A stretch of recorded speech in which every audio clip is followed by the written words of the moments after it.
बच्चों की रात की कहानियाँ। दो सांपों की कहानी। बहुत समय पहले की बात है। एक नगर में देवशक्ति नामक राजा रहता था। उसके पुत्र के पेट में एक सांप ने अपना डेरा जमा लिया था। पेट में सांप के होने से राजकुमार दिन प्रतिदिन कमजोर होता जा रहा था।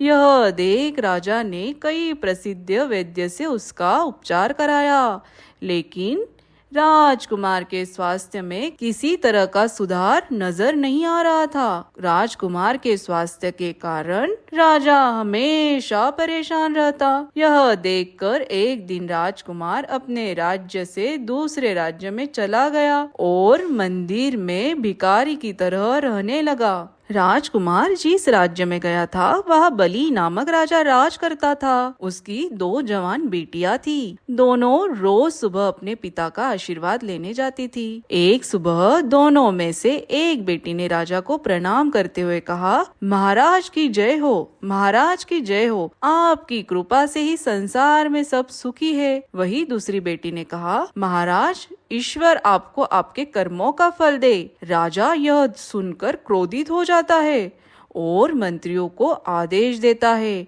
कठोर शब्द में बोलने वाली इस लड़की की शादी किसी गरीब लड़के के साथ कर दो, ताकि ये अपने कर्मों का फल स्वयं चल ले। राजा के आदेश के चलते मंत्री मंदिर के पास बैठे भिखारी से उसकी शादी कर देते हैं। वह भिखारी वही राजकुमार था जिसके पेट में सांप ने डेरा बना रखा था। राजकुमारी उसे ही अपना पति मानकर सेवा करने लगती है। कुछ दिन बाद दोनों मंदिर छोड़कर दूसरे देश के यात्रा पर निकल जाते हैं, क्योंकि दोनों मंदिर में रहना सही नहीं समझते। सफर के दौरान रास्ते में राजकुमार थक जाता है और एक पेड़ के नीचे विश्राम करने लगता है। राजकुमारी पास के गांव से भोजन लाने के लिए चली जाती है। जब वापस आती है तो सोए हुए पति के मुंह से एक सांप को निकलता देखती है।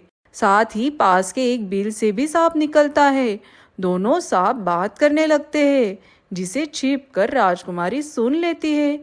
एक सांप कहता है, तुम इस राजकुमार के पेट में रहकर इसे तकलीफ क्यों दे रहे हो? साथ ही तुम खुद के जीवन को भी खतरे में डाल रहे हो। अगर किसी ने राजकुमार को जीरा और सरसों का सूप पिला दिया तो तुम्हारी मृत्यु हो जाएगी। फिर राजकुमार के मुंह से निकला सांप कहता है, तुम इस बिल में रखे सोने के घड़ों की रक्षा क्यों करते हो, जो तुम्हारे किसी काम के नहीं है? अगर किसी को इन घड़ों के बारे में पता चल गया तो वो बिल में गर्म पानी या गर्म तेल डालकर तुम्हारी जान लेगा।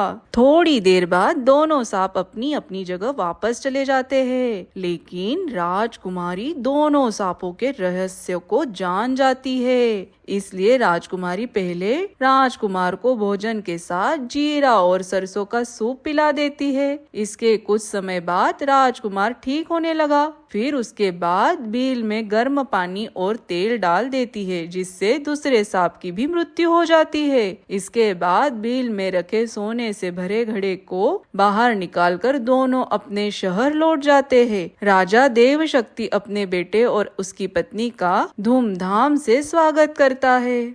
इस कहानी से क्या सीख मिलती है? इस कहानी से यह सीख मिलती है कि अगर कोई किसी का बुरा सोचता है तो उसका भी बुरा होना तय है। सांप ने राजकुमार का बुरा सोचा तो उल्टा उसका बुरा हो गया। चलो बच्चों, कल फिर मिलेंगे एक नई कहानी के साथ। Good night.